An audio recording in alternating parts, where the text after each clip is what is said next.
Tonight on CTV News at 6, violent crime. They are asking anyone that may have information or video. A woman is charged with second-degree murder in Sault Ste. Marie. Wild weather. It shook me. It scared me, to be honest. A wicked storm rocks parts of Mattawa. And a change in policing. We're going to look at all of the policies and procedures and practices and process that we have. Wikwemikong Tribal Police are launching a pilot project into body-worn cameras. CTV News at 6 with Tony Ryma and Rick Wyman with weather. Good evening. Thanks for joining us on this Tuesday, May 19th. A weekend stabbing in Sault Ste. Marie is now ruled a homicide. The city's first murder of the year happened Saturday evening in the 600 block of McDonald Avenue. Police were notified about a person being stabbed inside a residence. The victim was transported to hospital where they were pronounced dead. Officers arrested a 29-year-old woman, charging her with second-degree murder. City police continue to investigate. I did speak with some of the detectives in our investigation services area. They have altered some of the information we put out to the public. They are asking anyone that may have information or video in the area of where that incident took place in the 600 block of McDonald Avenue from 9 p.m. Up until 12:30 in the morning on Sunday. And tips can also be sent to Crime Stoppers or the detective sergeant in charge of the case. The accused remains in custody. She will appear by video remand on May 28th. One person has died and another was seriously hurt after a fatal structure fire early Sunday on a remote island in the Sudbury district. It happened on Little Gabardine Lake, which is accessible by portage from Panage Lake, south of Sudbury. Ontario Provincial Police say a 26-year-old person was pronounced dead at the scene and a 27-year-old was taken to hospital with serious injuries. Both individuals are from Sudbury. OPP say due to the remote location, specialized resources were deployed to access the scene and assist with extrication efforts, including the Joint Rescue Coordination Center. Due to the remote locations, the OPP requested the assistance of JRCC, who utilized their fixed-wing aircraft to get to the location a lot quicker than the OPP resources. At that time, when they attended the scene, they were able to assist the injured parties to bring them to the hospital. Afterwards, the OPP helicopter arrived along with the emergency response team. And the Office of the Fire Marshal confirms it has completed its on-scene investigation of the fatal fire, but no determination has been made in the ongoing investigation. A severe thunderstorm yesterday rocked parts of Mattawa, downing trees, closing at least one highway, and leaving hundreds of people without power. CTV's Eric Tashner has more. Gazebo completely uprooted. Terry Belanger was out barbecuing holiday Monday evening. Took out part of my roof. He made it inside just in time when dark storm clouds rolled in. It shook me. It scared me, to be honest. He estimates the powerful winds and treacherous rain blew down roughly 8 trees on his property, destroying his gazebo and leaving a mess behind. One took out part of the roof of my house, and another part of the tree punched a hole through the roof the size of my boot. The storm may have only lasted a few minutes, but in that short time, it left a lot of damage in its wake. Up the street, Daniel Dumont's power was out and his front yard cedar tree came tumbling down. Then we started to look for shingle. We see a piece of shingle all over. So we come out to check, see where they were coming from. There was from the neighbor. At 2 o'clock in the morning, we were woke up to a fire in the trees, and then at 4 o'clock we finally got to come back in because the hydro had to come and put out the fire. OPP received no report of injuries. Police closed down Highway 533 temporarily so crews could remove fallen branches and trees from the road. Try to avoid traveling if you don't have to, obviously during storm events, because there's potential risk of trees falling. Public Works and Recreation crews out supporting individuals in the community. Trees count were probably into the 50s, 60s with private residents and businesses. The Mattawa area is no stranger to storms and other natural disasters. The town is currently under a state of emergency due to flooding. Previous floods have washed through the town, and a devastating storm ripped through the nearby Samuel de Champlain Park last year. Our people are resilient, they handle it well, and they trust us to work alongside them to, to get things taken care of. I don't like to have those things, but it's nothing we can do about it. Comes, it comes. With a long cleanup and in some instances a rebuild in store, there's nothing but a sense of deja vu in the air. Eric Tashner, CTV News, Mattawa. And that storm also causing major damage south of our region, including Huntsville. Police are urging people to avoid non-essential travel after trees and hydro poles were brought down overnight as wind gusts reached up to 100 kilometers per hour and hail the size of toonies came down. Multiple roadways remain closed this evening with significant damage reported. Residents are sharing their experiences. There was a crack of thunder, a crack of lightning, and then the next thing I heard was that big spruce tree on the corner going down. When it came through, I was hiding in my garage, and I was going to try and lock the one door and then come in the house, but I ended up just staying in the garage because the wind and everything, you could hear trees cracking and falling down. You could hear the electrical shock and everything from the trees hitting the lines, and I was just, the rain was pouring down like, not quite sideways, but it was giving her pretty good. Officers also responded to Clearwater Lake Road in Port Sydney around 9 p.m. where a 19-year-old man was struck by a falling tree. The victim was taken to hospital where he was pronounced dead. Okay, it's time for our first check on weather. Another roller coaster day with sun, cloud, and rain. Here's CTV's Amanda Hicks filling in for Rick Wyman to tell us more. Amanda. Thank you for that, Tony. And roller coaster is absolutely right. And we're going to feel a drop in temperatures by the time tomorrow hits. That is courtesy of Environment Canada, of course. We're going to be seeing some cooler temperatures, a cold front moving throughout the region, and some single-digit temperatures on the way, even a chance of flurries in some communities. But don't fret, we are going to be seeing some sunshine on the way. Things will start to warm up a little bit as well, too. I'll tell you exactly when coming up a bit later on in the show. But for now, Tony, back to you. Thanks, Amanda. It's a disturbing trend still to come on CTV News at 6. Leadership in Nipissing is issuing a warning about young people taking allergy medication. Right now, though, we are heading to the town dock in Parry Sound. This live webcam is courtesy of Northern Creations. It's 22 Celsius. We're back in just a few minutes. When you see it happen, send it to CTV News. Text 10400 from your screen to ours. Text 10400.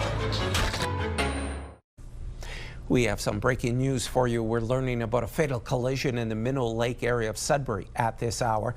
Police are saying a pedestrian was involved in a crash with a vehicle at the Palace Place Co-op. The young person who was on foot succumbed to their injuries. Police are not releasing any other details at this time. CTV News is, of course, following this story. You can visit ctvnewsnorthernontario.ca for more information as it becomes available. A dangerous trend in Nipissing First Nation, where youth and young adults are taking over-the-counter allergy medication to get high. Leadership in the First Nation saying young people have been taking Benadryl in high doses while the drug is available over the counter if taken in more than recommended doses. Dangerous side effects like coma or death can occur. You can read more on this story by going to our website, ctvnewsnorthernontario.ca. A new change is coming to policing on parts of Manitoulin Island. The Wikwemikong Tribal Police Service is rolling out a pilot project for body-worn cameras on some of its frontline officers. There will be a clear set of rules in place. For instance, during sacred ceremonies, officers can turn off the cameras, but in line of their regular duties, there will be an expectation for them to have them on. We're going to look at all of the policies and procedures and practices and process that we have. We're going to convene with our Crown attorneys and the courts on how was our redaction of the footage. How did all of those extracurricular activities that the public won't see that we will have to do? And Gignac expects the pilot to last 3 to 6 months. Sudbury is positioning itself to be a major hub for mine rescue training with a brand new facility. CTV's Madison Merrier has more. Ontario Mine Rescue announced the location of their new state-of-the-art training facility in Greater Sudbury. The need is just, it's just so relevant here. You know, Sudbury, the Greater Sudbury area is a world leader in mining, and they had a vision of being the safest jurisdiction anywhere on the planet, and we're in the safety business. It's going to save lives. The location on Frood Road is near the Vallée-Stobie mine, which Ontario Mine Rescue says makes it the perfect area for their training. It's going to be about 40,000 square feet for the classrooms, office facility, administration, as well as warehousing, fire hall, repair facilities. But the main focus of the building is actually going to be on the outbuildings. So it's going to host a rope rescue tower, a live firefighting area, confined space facility. So that's really where the first responders are going to be able to get some advanced training in a controlled environment. The facility was a joint effort between WSIB, the City of Greater Sudbury, and Ontario Mine Rescue, with WSIB investing $125 million into the project and the city investing the land. It's around $375,000, but that's the contribution of the city, right? We're contributing that land to the project, and it's a project for $125 million, right? So when you look at the value of the land compared to the value of the project, it's very minimal. It's less than 0.3%. The facility is set to open in 2029 for Ontario Mine Rescue's 100th year. We have a project manager in place, and designs are happening as we speak, and we're hoping to see, shovels in the ground by, hopefully in June. Rideout says the facility will also be used to train police officers, the fire department, and the Ministry of Natural Resources. Madison Merrier, CTV News, Sudbury.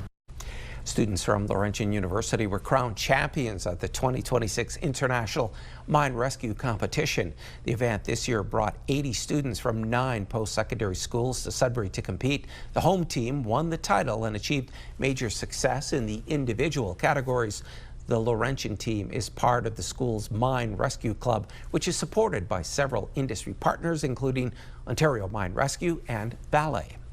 A provincial grant awarded in Echo Bay last summer is making a major difference in accessibility this summer.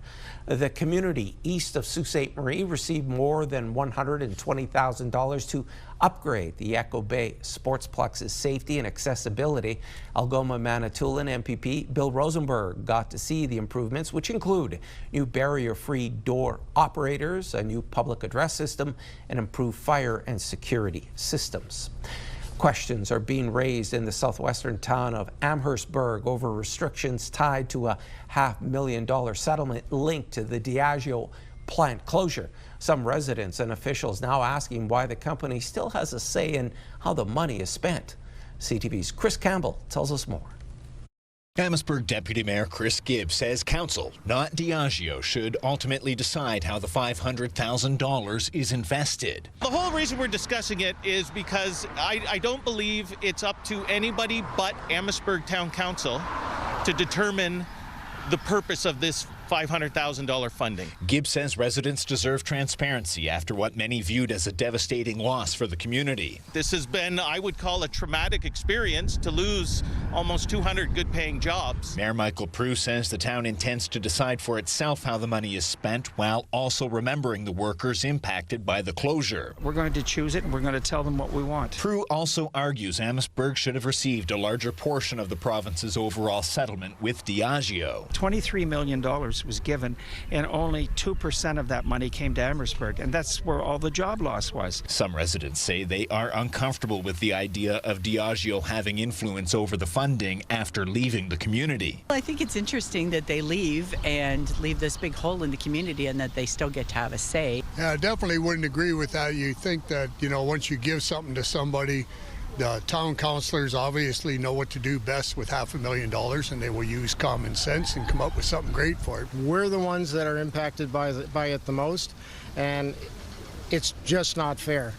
Now, with Diageo mandating that they want to stipulate how we spend it, that just adds insult to injury. We have to concentrate on developing good things for the future for Amherstburg. Essex MPP Anthony Liardi defends the agreement, pointing to an additional $500,000 directed through Invest Windsor Essex. I think it's important for Amherstburg to work collaboratively with Diageo. Diageo is putting up the $500,000. I'm sure they want to know where it's going to be spent and that it's going to be actually spent for benefits for Amherstburg. I think this should be a collaborative effort. I think people need to work together and make sure that good things happen. Chris Campbell, CTV News. Now to the weather and a check on your current conditions. Once again, here's Amanda. Thanks for that, Tony. We saw some cloudy conditions out there today, some showers, a thunderstorm or two, but temperatures were pretty comfortable. We saw between 19 to 24 degrees out there today. 24 degrees was in North Bay, but that is going to start to change as we head into the evening hours with some cooler temperatures for tomorrow. But let's take a look at how things are shaping up right now with the current conditions. We've got some rain in Moosonee, a little bit more sunshine in Cochrane and Timmins. Very different temperatures there. And continuing on, we're sitting at 14 degrees in Chapleau, some rain, 3 degrees in Wawa, some light rain snow falling in Sault Ste. Marie. In Parry Sound, we've got some thunderstorm activity, high of 22. 19 in Temiskaming Shores, cloudy skies there. Rain falling in North Bay and Kirkland Lake, 19 degrees in Kirkland Lake. And then we got some more sunshine for Elliott Lake, Gore Bay and Espanola, whereas we have some cloudy skies in Sudbury. So a little bit of sun, a little bit of rain out there. Those were the current conditions. Tony. Thanks for that, Amanda. The World Health Organization is concerned. Next on CTV News at 6. The Ebola virus is spreading fast and on such a large scale in 2 African nations. And a Timmins ophthalmologist is honored for helping patients in the region.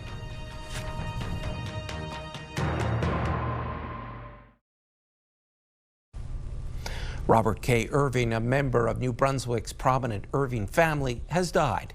Irving was one of the CEOs of J.D. Irving, which employs around 20,000 people in agriculture, forestry, shipbuilding, and other sectors. In a statement, the company says he died at home surrounded by family. It announced back in September that Irving had undergone surgery for cancer and was going through treatment. This will be the final year for the famed aerial acrobatic team, the Snowbirds, that has wowed fans at air shows for years. It will fly its last season with the aircraft that made it famous. New jets will be coming in the early 2030s. Thank you for what you have built. Thank you for what you continue to represent. And thank you for continuing to inspire this country every time those aircraft take to the skies. The Snowbirds are Canada. And Canada is proud of the Snowbirds. And this summer, as Canadians look up and see you one more time, they won't just be watching a performance. They'll be witnessing a legacy in flight and the beginning of a new chapter. The government says the team's fleet is approaching the end of its life and will require replacements, not expected to be complete until the early 2030s. It's hopeful the team could return to the skies at some point as the government works to replace the aircraft. Formed in 1971, the Snowbirds have dazzled fans at thousands of air shows across Canada and the U.S. The Prime Minister was in Saint-Michel-de-Saint, Quebec earlier today to break ground on a project billed as the biggest graphite mine in the G7. Mark Carney says the mine will help Canada and our allies. In 1 year, we have signed 56 agreements on critical minerals with more than 10 countries because they know the world needs reliable partners in a dangerous world. And we know that entrepreneurs, such as those gathered here today, need predictability in the age of uncertainty. And the mine is an open-pit graphite mine designed to support critical battery and defense supply chains. Carney says the mine will be crucial for getting resources to market faster and create skilled jobs for tradespeople and engineers. Carney also says that the mine will help create over $18 billion worth of critical mineral projects and add $2 billion to the economy. 3 Toronto police officers are facing charges in Spain. The trio were vacationing in Barcelona, and one of them has been accused of sexually assaulting a sex worker. Spanish news agencies are reporting the 3 officers were in a taxi with a woman last Wednesday when one of them allegedly touched her inappropriately. It's also alleged that when the woman resisted, another officer punched her in the face. Meanwhile, the Toronto Police Association says it is aware of an incident involving 3 members who were on a vacation out of country. Given these charges relate to an off-duty incident, the Toronto Police Association has no further comment. The head of the World Health Organization says he's concerned by the speed and scale of the Ebola epidemic in the Democratic Republic of Congo and Uganda. Hundreds of deaths have already been reported, and there are even more suspected cases of the virus. After consulting the ministers of health of both countries, and because I'm deeply concerned about the scale and the speed of the epidemic. The current outbreak is caused by the Bundi-Bujo strain, which has no approved vaccine or virus-specific treatment. There has been 1 confirmed death in Uganda, as well as 500 suspected cases and 131 suspected Ebola deaths between Uganda and the DRC. And an American doctor working with patients also has the virus. The WHO declared the outbreak a public health emergency of international concern on Sunday. Meanwhile, Toronto public health officials are issuing a warning about possible measles exposures in the country's largest city. Health officials say the person with a travel-related case of measles was at 5 different locations in Toronto's West End between May 7th and May 11th, where the public could potentially have been exposed to the virus. Another sign of a growing rift between Canada and the United States. The U.S. military says it's pressing pause on a long-standing advisory group for joint continental defense. A Pentagon official announced the move on social media, accusing Canada of failing to make credible progress on its defense commitments. This comes despite a recent increase in Canada's defense spending to surpass NATO's target of 2% of GDP. The Permanent Joint Board on Defense was established 85 years ago as an advisory forum for bilateral military cooperation. U.S. President Donald Trump says he called off an attack on Iran yesterday that was supposed to happen today. At a news event where Trump was showcasing construction on the new White House ballroom, the president claimed that Democrats are making the negotiation process with Iran more difficult. You know how it is to negotiate with a country where you're beating them badly, they come to the table, they're begging to make a deal, because they're begging to make a deal. I hope we don't have to do the war, but we may have to give them another big hit. We may have to give them another big hit. I'm not sure yet. You'll know very soon. But how do you feel when you're negotiating, you're winning every point, and they say, but in Washington, they want to stop you from negotiating. They want to stop you, and it's only political. Trump says if the renewed attacks on Iran went forward, they would be happening right now. Trump says the assault was called off because of ongoing peace negotiations. And there's more news still ahead, but first, here's your full weather forecast with Amanda. Thanks for that, Tony. And Mother Nature can't seem to decide if she wants patio weather or she wants jacket weather.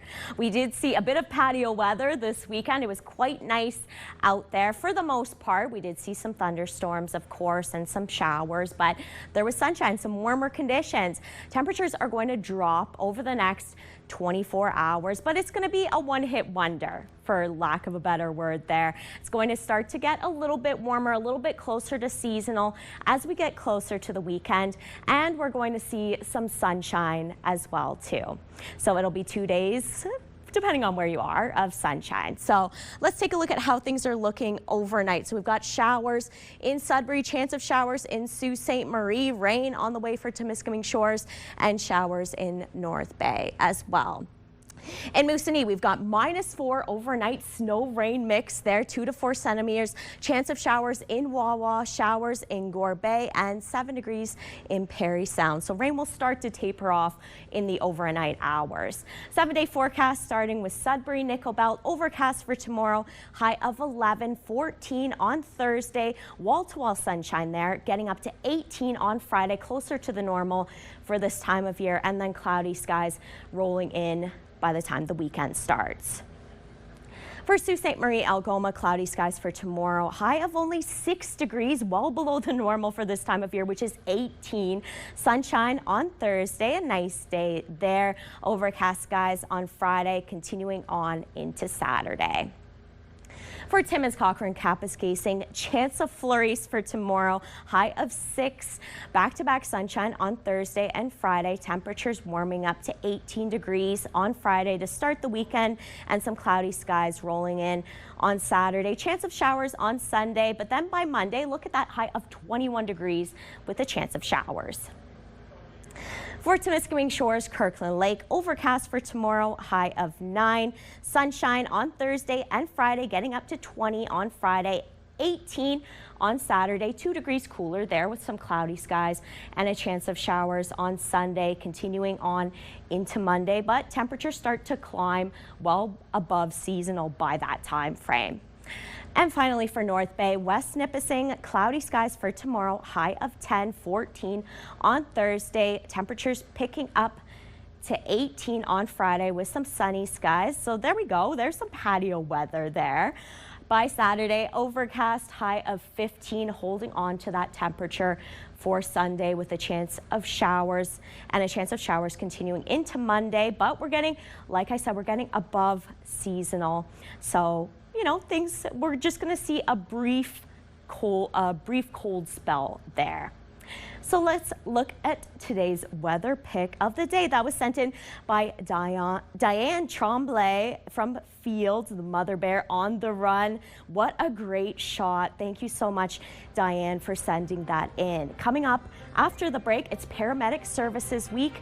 CTV's Lindsay Alick has a story on that. Don't go anywhere.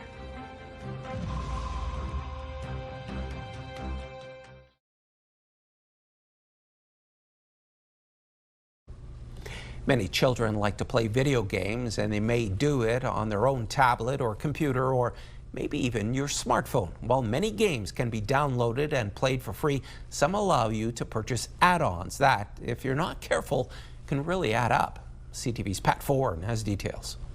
Roblox is the best game in the whole entire world. 8-year-old Dominic loves Roblox, an online platform where users play games, hang out with friends, and build their own virtual worlds. The game itself is free to play, but users can buy premium avatar items, tools, and clothing within the gaming universe. Dominic wanted to make purchases and used his grandmother's credit card. Like, how did I get access to her card? Went through her purse. Lynn Ramsbottom of Wasaga Beach says over 2 months she had Roblox charges of $2,000. She doesn't blame her grandson, saying he didn't understand he was spending real money. He said he was sorry, but I don't think he really understands the ramifications of, that kind of money being lost. Ramsbottom reached out to Roblox about the charges, but she was told there were no refunds. When CTV News contacted the company, a spokesperson said the purchases were made through the Apple App Store. These charges cannot be refunded by Roblox. The fact that he was able to find out everything he needed to use the phone and everything was unbelievable. If you have children who play video games, Consumer Reports recommends setting up parental controls and creating passwords to prevent surprise charges. Anytime they go to make an in-app purchase, whether that's for Roblox or literally anything on the App Store, you as the parent would get a notification on your phone that says, hey, your child is trying to make a purchase, accept or decline. Using gift cards for games instead of linking a credit card can also help prevent overspending. Once that gift card credit runs out, no more Roblox, no more whatever. Ramsbottom says she's used the situation to help teach Dominic about money. He says he's learned a valuable lesson. To not spend people's money and to be thankful for what I have. Pat Foran, CTV News. A Timmins ophthalmologist is celebrating a major milestone. As CTV's Lydia Chubak tells us, a recent appointment with a Kapuskasing man was reason enough to blow up some balloons and mark the occasion. Any flashing lights, any float. A retired nurse is paying her ophthalmologist a visit to congratulate him on a recent achievement. Timmins should be applauding the fact that he has, stayed here, remained here with us. Because I'll tell you, he's an incredible doctor, but the man came first, and he's a wonderful man. Dr. Alejandro Oliver is the only ophthalmologist who's practiced full-time in Timmins for the past 17 years, and he recently treated his 15,000th patient. We had a nice gentleman from Kapuskasing that he got the 15,000 chart number, and we had a little celebration. We made some balloons, to celebrate the occasion. Millian says having an ophthalmologist clinic close to home eases a major burden for many northern patients. Emotionally, it impacts you because where am I going to get the ride? Who's going to take me? Where do I stay? Who do I stay with? Do I have family? Do I have to get a hotel? So that in itself causes stress. And you don't want to have more stress when you're going in for a procedure. Along with treating thousands of patients, Dr. Oliver has also worked with Timmins and District Hospital and its foundation over the past 3 years to expand ophthalmology services. The goal's been to encourage visiting specialists to stay in Timmins. New doctors in training from the University of Toronto, along with other specialists, visit each month, but recruitment remains a challenge. Oliver says harsh winters can be a deterrent, but adds the biggest challenge is finding employment opportunities for spouses. Unless they have other connections in the north, or unless their profession is related to mining, healthcare obviously, and perhaps less so forestry, it can be difficult. So it tends to deter physicians from coming up. Oliver says the need for eye care in the region is significant. He says rates of eye disease and blindness among younger people with diabetes remains high and can affect their ability to work and drive. Dr. Oliver remains hopeful more ophthalmologists will choose Timmins, knowing there is an equipped office and an experienced team ready to support the growing needs of patients. Lydia Chubak, CTV News, Timmins. It's Paramedic Services Week, and the City of Greater Sudbury recognized and celebrated the dedicated paramedics who serve our community. CTV's Lindsay Elliott brings us this report. From retirees. I started in 1989, so I was lucky in a sense to see the evolution of paramedicine. There's ups and downs in my career, like anybody. But the best moments was making a difference and taking care of people. To 10 new hires. I really wanted to be out there and helping people and doing what I can to help everybody at what they would consider the worst points in their lives. I consider it an honor and a privilege to be able to do that for them. Paramedic Services Week 2026 celebrates the theme Better Care Starts Here. We do about 35,000 calls annually through the 911 side. Right now, we'll have upwards of anywhere between 1,500 to 2,000 patients rostered in our community paramedic program. So we're doing everything from offering clinics to shelters, integrated into housing units. With the new hires, this brings the city's total to around 200 people working for paramedic services. Chief Archibald says while staffing levels remain stable right now, recruitment and retention continue to be a challenge. We work very closely with our community colleges and partners here to ensure that once we hire new staff, that they're onboarded and feel committed, and hopefully will make Sudbury their home. But we've recently went to City Council, and we've got a new funding budget where we're training now advanced care paramedics. He says 11 staff will graduate this fall through the partnership with Collège Boreal. Lindsay Elliott, CTV News, Sudbury. People with seasonal allergies may be feeling the symptoms more severely this year. Canadian researchers say that's due to the sporadic weather. CTV's Karis Mapp has more on the sneeze-inducing symptoms and how people can find some relief. If you feel like your seasonal allergies have been worse than usual this year, it definitely is. It started early. You're likely right. A lot more sneezing, a A lot more runny nose, itchy eyes. Researchers with Aerobiology Research Laboratories say unpredictable spring weather dating back to March is to blame. We got a little bit of nice weather, a little bit of pollen started flying, and then it got cold. The cold lasting longer than anticipated. Early pollinators like maple, alder, elm, and willow, those types of trees, they were delayed. And now we're still seeing those in the air, but they are starting to subside. And we're seeing a lot more oak, birch, pine is starting as well. Causing a mixture of pollen to all hit at once, keeping local pharmacies busy with seasonal sufferers. We'll start to see a surge of people coming in. As soon as the mild weather hits, we have their allergies symptoms starting to come. So generally, most people are bothered by sneezing, itchy eyes, really congested. With more pollen released by male trees, municipalities may also be unknowingly playing a part by not planting females which produce fruits or flowers. They generally like to plant male trees so that they don't have to clean up as much or spend as much money tidying up parks and streetways, etc. Daniel Coates and his team even ranked the best and worst places to live for those with seasonal allergies. The worst places are actually all around Kitchener to one degree or another.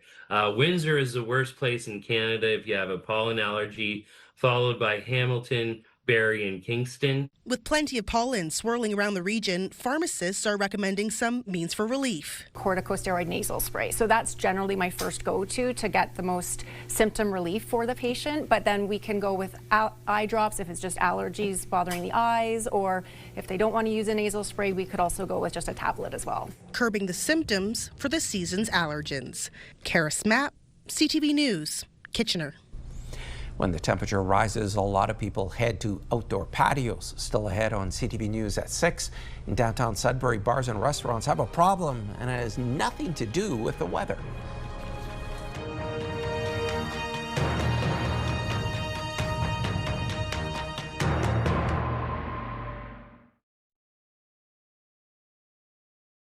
Clothing provided by Laura, Melanie Lynn. One of Sudbury's most favorite seasons has been delayed, but it might not be because of what you think. Patio season is seeing a slow takeoff from the downtown core because of sand. Sudbury saw a late winter and then there was flooding. As a result, the downtown area still has a lot of sand across area streets. Those involved with the local business improvement area tells CTV News it has to be swept first before they can set up the patios. I think we're going to see there's some construction happening on Elgin Street right now, so some of those patios have been affected, but we're also seeing new patios opening up in other parts of the downtown. So there's a few that are in the works that I've seen preliminary drawings of that I think people are going to be really excited about on Durham Street and on Larch Street. The downtown Sudbury BIA has been told sweeping should happen in the next week or two. A new study shows Vancouver and Toronto are among the most expensive cities for fans when it comes to World Cup tickets and hotel prices. CTV's Heather Wright breaks down the numbers. The World Cup is the biggest sporting event on the planet, and this year's tournament will also be the most expensive, with the average ticket price in some host cities, including Toronto, sitting at well over $1,000. It's the most expensive World Cup for a long time. And yeah, fans are being priced out of being able to go to the game they love. According to a new study, New York has the highest ticket prices, an average of $1,700. Guadalajara is next at just over $1,500, followed by Dallas at $1,440 and Mexico City at $1,300. Toronto rounds out the top five with tickets averaging just under $1,300 apiece. At an average of roughly $500, tickets are more affordable in Vancouver, but the city tops the list when it comes to most expensive accommodations, with fans forking over an average of $922.71 a night for a three-star hotel room. That's nearly double the cost of staying in the next most expensive cities, Seattle and New York. In Toronto, an average hotel is just shy of $300 a night. According to Destination Vancouver, the city has not yet seen a World Cup hotel bump, with bookings down 20% this year. We've heard a lot of different things. It's all speculation. We know it's going to be a busy time. With 23 days to go until the World Cup kicks off in Canada, tickets are still available in both Toronto and Vancouver, including for Canada's opening match on June 12th. But they cost upwards of $1,000 apiece, pricing out many would-be attendees, including Angela O'Hara, who lives in Toronto and won't be going to any matches. But she is excited for the beautiful game to come to town. Just being downtown with all the excitement, you can't beat it. When it comes to food, the least expensive host cities are all in Mexico, with Toronto and Vancouver in the middle of the pack. Miami is the most expensive host city to dine out in. Heather Wright, CTV News, Toronto. And the province is extending the last call for bars and restaurants during the World Cup from June 11th to July 19th. The last call will be extended until 4 a.m. Ontario's Attorney General says allowing bars and restaurants to stay open later will give fans a better experience, as well as support small businesses and drive economic growth. 27 LCBO stores will be extending their hours as well, staying open until 11 p.m. Monday through Saturday and remaining open until 8 p.m. on Sunday. A big night for fans of Montreal hockey. The Canadians are still alive and into the Eastern Conference Final after a dramatic overtime victory over Buffalo. Carrier ahead. Over the line comes Newhook. Shooting. Scores! Alex Newhook! Olé! Olé! Olé! The Canadians bouncing back after an 8-3 loss in Game 6 at home. This victory means they will now face the Carolina Hurricanes in the next round, a team they swept in the regular season. Entertainment brought to you by the Cinefest Red Carpet Patron Program. The Academy of Country Music Awards were handed out Sunday night. Our good friend Coop from Pure Country 91.7 tells us who the big winners were.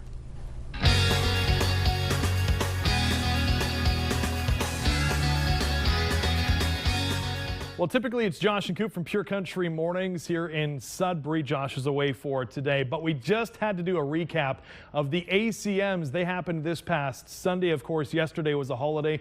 This was a huge event. Some incredibly powerful speeches, acceptance speeches, awards given out for the ACMs. I have to start it off with Entertainer of the Year, Cody Johnson.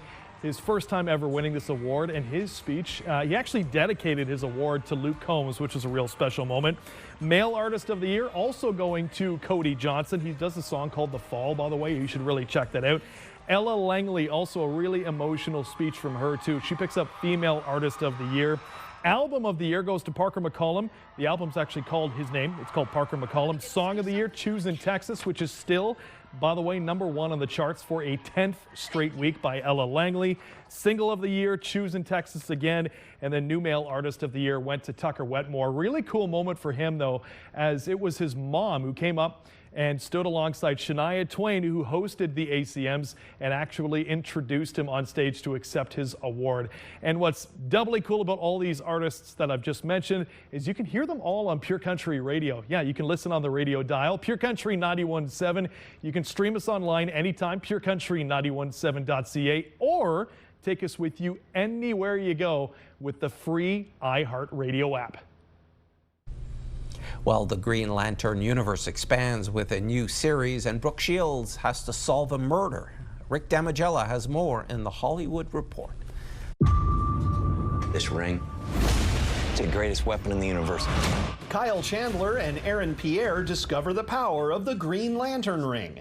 The pair stars in the new series Lanterns, which sees them working to keep the Emerald tool from falling into the wrong hands. The action-packed drama premieres August 16th on HBO Max. What if you and I write the book about Nash's murder together? Brooke Shields is on the case. The actress plays a crime author who gets caught up in a small-town murder in You're Killing Me. With the help of an aspiring writer, the duo work to find the killer of a close friend. The series debuted this week on Acorn TV. W.E.B. Du Bois is arguably the greatest black intellectual scholar activist in American history. W.E.B. Du Bois, Rebel with a Cause, features dramatic readings from Common and Jeffrey Wright, as well as narration by Viola Davis. The big names lent their talents to the documentary, which covers both his life and his lasting impact. The American Masters presentation premieres Tuesday on PBS. In Hollywood, I'm Rick Damigella.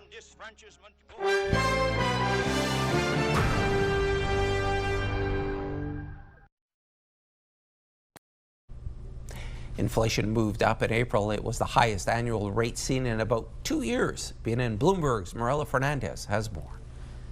As expected, higher gas prices pushed inflation up in April. The rate rose to 2.8%, up from 2.4% in March. The cost of gas spiked almost 29% in April because of the disruption of the oil supply in the Middle East. It could have been worse. Ottawa suspended the fuel excise tax mid-April, which knocks 10 cents off every liter of regular gas and 4 cents off of diesel. Here are the closing numbers for the day. The Canadian dollar is down to 72.72. West Texas Intermediate is down to 107.77. Western Canadian Select up over $3 to 83.77. And the TSX lost 92 points today. Those are your business headlines. I'm Marilla Fernandez. And here are the current prices for some key commodities we watch. Gold down $55.83, closing the day at $44.8506 US an ounce. Silver down $2.17 to end the day at $73.87. Copper fell 16 cents to $6.08, and nickel slipped 2 cents, ending the day at $8.39 US a pound. And Amanda's back now for one last look at your Wednesday weather. Thanks for that, Tony, and you're definitely going to want to bring a jacket with you tomorrow. Let's get started. Sudbury, 11 degrees, cloudy skies, chance of flurries in Timmins, only 6 degrees. Similar story in Sault Ste. Marie with overcast skies there. Looking at North Bay, cloudy skies, mostly cloudy in Parry Sound, and more clouds on the way for Temiskaming Shores between 9 to 12 degrees. So maybe you should bring the hanging baskets inside tonight, Tony. That's a good idea. Say it ain't so about the snow. And finally this hour, a student baker from Sturgeon Falls is headed to a national competition. Jenny Giroux, a grade 11 student from Franco Cite in Sturgeon Falls, recently won gold in baking at a Skills Ontario competition.